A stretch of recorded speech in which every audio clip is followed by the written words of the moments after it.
Picture the scene. It's 1949. Britain has just won the war, and you're a man about the town with £900 to spend. You can buy this. An Armstrong Siddeley Lancaster.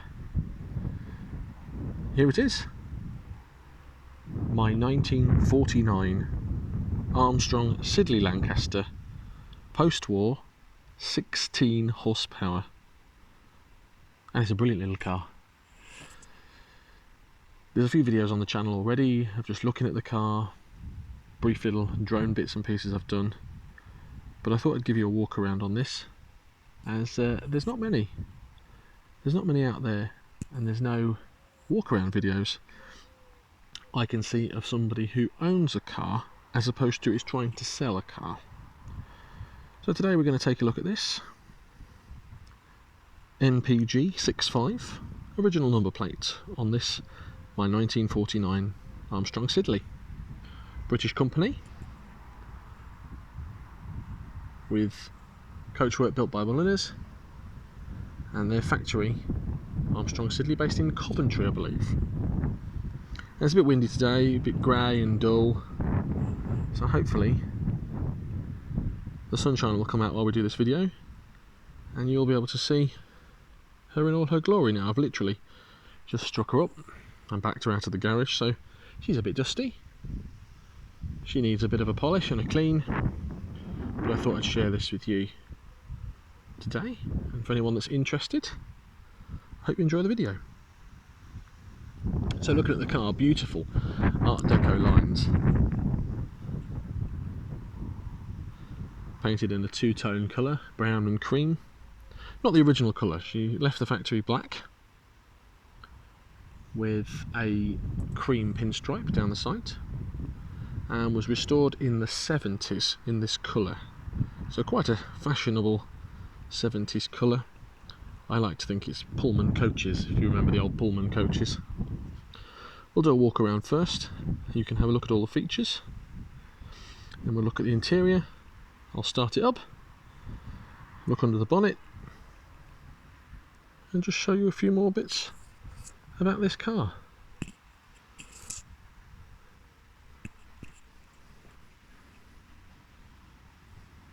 Having to go through our gazebo to show you all of it because she's quite long, over 16 foot long, only just fits in the garage, and is a nightmare round corners because surprisingly no power steering. Something a bit more modern in shot there. That is a 1993 Kia Pride, and if you're interested in that, videos are also on the channel.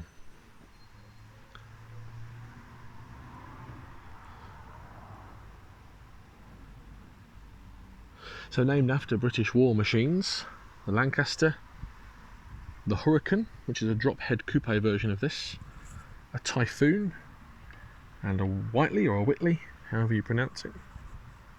This is the Lancaster, which is a bigger version of most of them, and most parts Lucas, which are universal for Daimlers, Armstrong Siddeley's, and bits and pieces. And actually, surprisingly, majority of the parts still available new off shelves from the Armstrong Siddeley Owners Club. Now the company Armstrong Siddeley folded,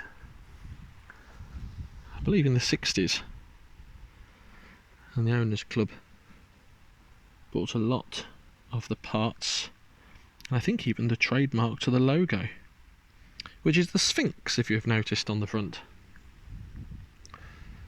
And the Sphinx was used because the cars are meant to be as silent as the Sphinx. And actually, when we start it up, you'll see that she is very silent. Distinctive lines then, look at these front wings, beautiful front wings. Having a look, starter handle hole here.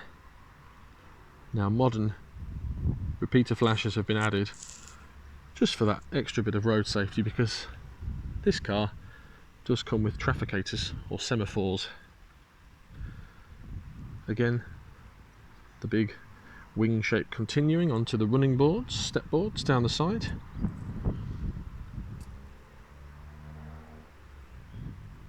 Semaphore trafficators here. Fuel filler cap on the back here, and metal bumpers as well. So let's have a look inside her. Suicide doors, as they are commonly known. And it's a bit of a windy day, so I apologise for the wind. So I'm not going to leave them open. But having a look inside, sadly lost her original leather seats. They were ripped out a few years ago. But has been lovingly retrimmed in this vinyl, and it would have had brown leather as well. And in the centre, it's stiff because I don't use it. Armrest, an armrest in the back as well. Lovely Art Deco style light fitting. My wife's got cushions in the back here for when she thinks she's the queen. Interior carpets, again all been retrimmed, a bit dirty because we went to a show the other week, needs a hoover out. Clamshell tax disc holder.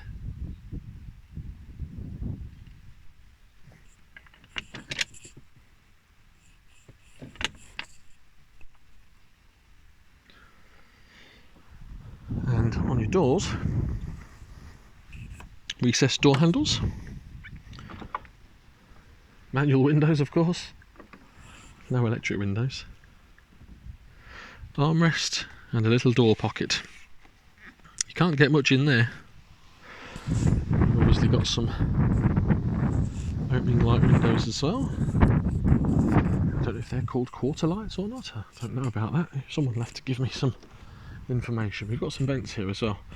Some of the Lancasters with the vents, some without. I can't tell you why. I think it's just a variant. Again, rear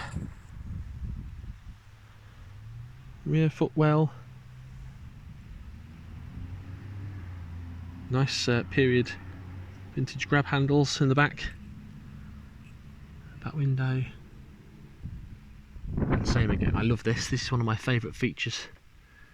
This Art Deco ashtray. Beautiful. Been lovingly restored. I won't lie, ready for a bit of a restoration now.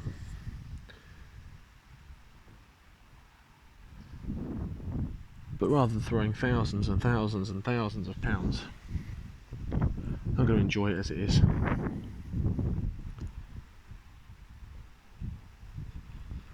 Boot quite spacious. What have we got in here? Oh, picnic basket. Any picnic? Any sandwiches? No, just fuel additive. And in the back here, I'm not going to faff about and get it all out now. You've got a screw here, and the back bumper folds down. We've then got two access handles into this panel here, which folds forward, and in there toolkit, pump, jack and spare wheel as well.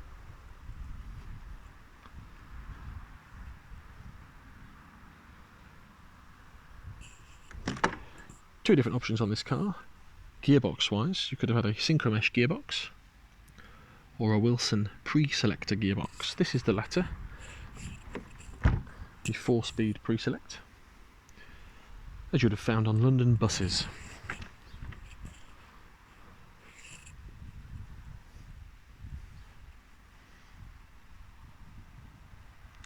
And it's the first car I've ever driven with a pre-selector gearbox. The pre-selector gearbox being, you think ahead and put the car in whichever gear you think you're going to need next, gear it up ready, and then when you're ready to change, foot on the change pedal or the clutch, but it's not a clutch, and away you go. Let's hit that horn. Beautiful 1940s, 1950s vintage horn. Round wing mirrors. And these are by a company called Rarest, or Radiot, however you fancy it. I nearly fell over this again. There she is. What we'll do is we'll open the bonnet, have a look, and start her up. So I've got the bonnet open now. There she is with the bonnet open. And quite a big clearance actually, for lots of working on. Very big radiator at the front here. There's the 16 horsepower engine. Champion plugs. Dual horn. A modern battery, of course. Information plate with all its recommended lubricants.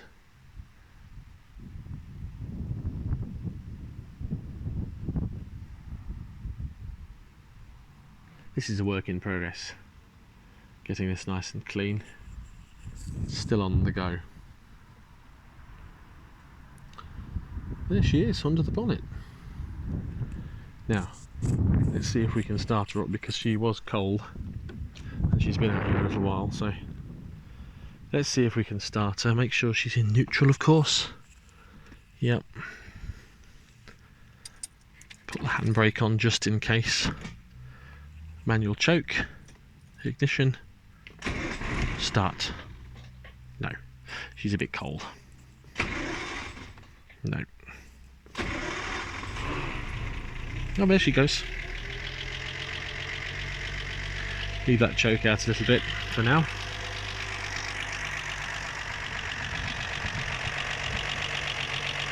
There's the engine ticking over. As I say, engine bay, a bit of a work in progress. Need to tidy this up a little bit, but when she's warmed up, she'll be as quiet as anything. An absolute pleasure to drive. Maximum speed I get out of her, because we take it for leisurely drives. Maximum speed 55. I wouldn't want to do much more than that, to be honest with you. It's not a race, is it? It's a drive. We're enjoying it. Let's push this choke in. So choke is all the way in now. She's coughing and spluttering a little bit because she's not fully warm. She sounds like she's going to die. She might die in a moment.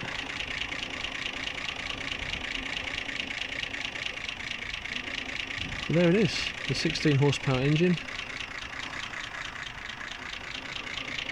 Very quiet, especially with the bonnet down. In fact, I'll come over here. You tell me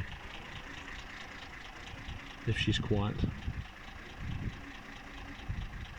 So there you go, that is it. A brief walk around of my 1949 Armstrong Siddeley Lancaster.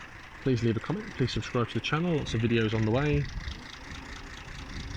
And it'd be great to hear from you.